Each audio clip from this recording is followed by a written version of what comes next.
sebuah desa yang sederhana, namun menyimpan jejak sejarah yang tak biasa. Langgong Sari, sebuah nama yang mungkin terdengar biasa bagi orang luar, tapi bagi warganya, desa ini adalah ladang ilmu dan cahaya. Di sanalah berdiri sosok yang kehadirannya tak hanya mendidik, tapi juga menanamkan nilai-nilai luhur kehidupan. Kyai Ahmad Syamsul Ma'arif, beliau bukan hanya seorang alim ulama, tapi juga seorang pembimbing jiwa. Dengan kesehajaan langkah dan kelembutan tutur kata, Kyai Syamsul telah mengukir jejak pengabdian yang tak terhapus oleh zaman. Dari langgar kecil hingga pesantren sederhana, dari nasihat harian hingga khutbah Jumat, namanya melekat kuat di hati mereka yang pernah bersua dengannya.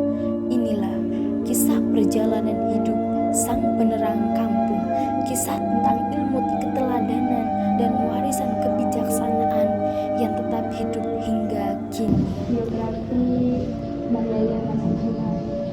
Berarti dari masa kecil itu ya? Iya, sampai mendidik. Bapak Kyai Ahmad Syamsul Ma'arif itu dilahirkan di sebuah desa yang namanya Karangbundung. Dilahirkan pada tanggal 31 Desember 1940. Nama asli beliau, nama waktu kecil itu Mubaidi, Ahmad Mubaidi. Beliau 10 orang bersaudara.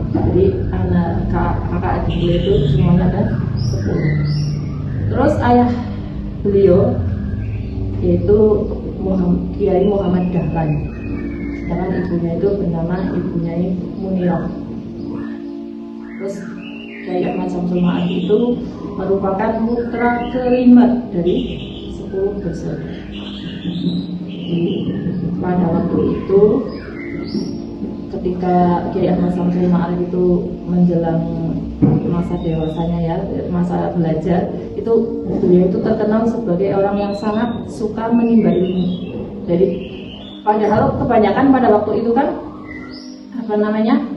kehidupan di desa itu usia-usia seusia bapak waktu itu kan masih kebanyakan sudah pada bekerja di sawah membantu orang tua, tapi tekad beliau untuk mencari ilmu itu sangat tinggi, sehingga walaupun teman-temannya itu pada bekerja, pada membantu orang tua, beliau suka suka menimba ilmu, belajar walaupun dengan segala keterbatasannya. Seorang anak petani kan biasanya keterbatasan dana, itu beliau dengan gigih belajar, terus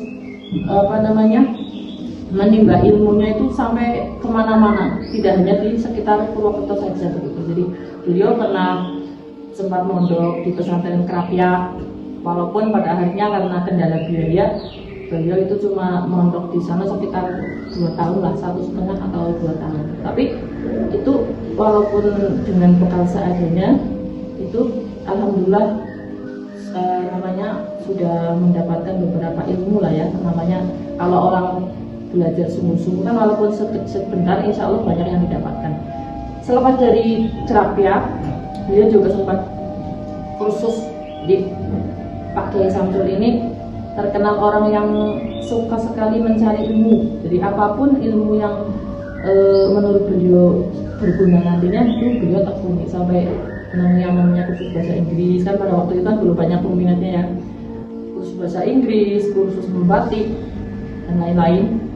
Nah, yang akhirnya dengan kemampuan bahasa Inggris beliau itu, akhirnya beliau dipekerjakan di sebuah PT yang di Pertamina itu, yang kebetulan waktu itu kan yang punya orang bule ya, jadi membutuhkan juru bicara lah itu. Itu kemudian bapak diangkat sebagai pegawai di situ karena kemampuan bahasa Inggrisnya.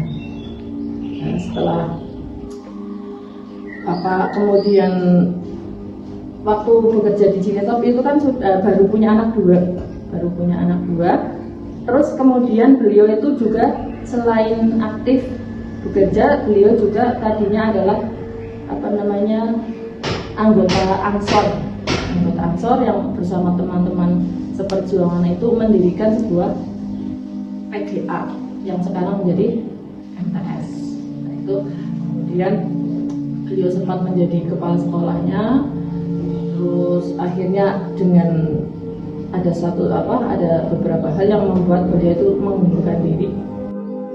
Kiai Ahmad Samsul Ma'arif lahir dan tumbuh dalam lingkungan yang syarat dengan nilai-nilai keislaman.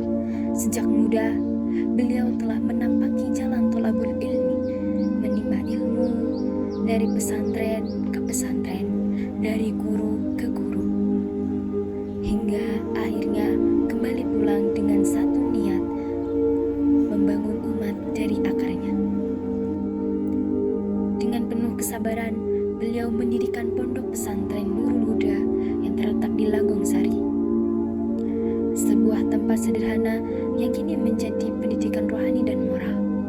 Di sanalah beliau mendidik generasi demi generasi, bukan hanya dengan kitab-kitab, tetapi juga dengan akhlakul karimah.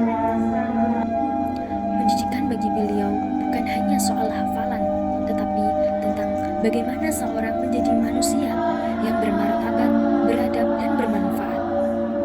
Masyarakat mengenal beliau bukan hanya sebagai tokoh agama, tetapi juga sebagai penyejuk hati, penengah dalam konflik, dan pelita dalam kegelapan.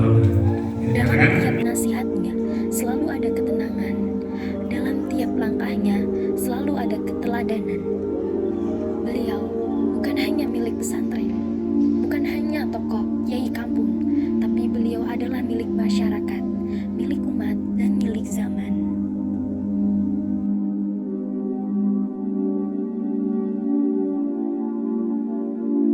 Dari bangunan yang awalnya seadanya, pondok ini tumbuh menjadi pusat ilmu dan akhlak. Santri dari berbagai penjuru berdatangan. Di tengah perjalanan pondok hadir Gus Abror, putra dari Kiai Ahmad Samsul Ma'arif. Ia tumbuh dalam bimbingan langsung dari ayahnya, menyerap ilmu dan ada dari lingkungan pesantren. Sejak dini, kini Gus Abror turut mengambil peran penting dalam kepemimpinan pesantren dengan gaya yang lebih segar namun tetap bersumber pada nilai salaf. Kiai Ahmad Samsul Ma'arif mungkin telah berpulang, tapi cahaya ilmunya tak pernah padam. Namanya terus hidup dalam doa-doa para santri, dalam ilmu yang terus diajarkan, dalam amal yang terus mengalir. Peninggalannya bukan hanya harta, bukan bangunan megah, tetapi jiwa-jiwa yang tercerahkan, akhlak yang terjaga, dan nilai-nilai Islam yang terus tumbuh.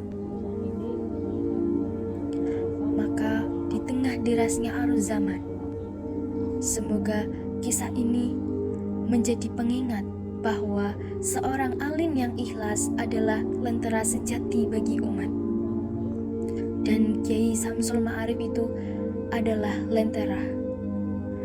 Langgong Sari akan selalu mengenangnya dengan cinta, dengan rindu, dan dengan doa yang tak pernah putus.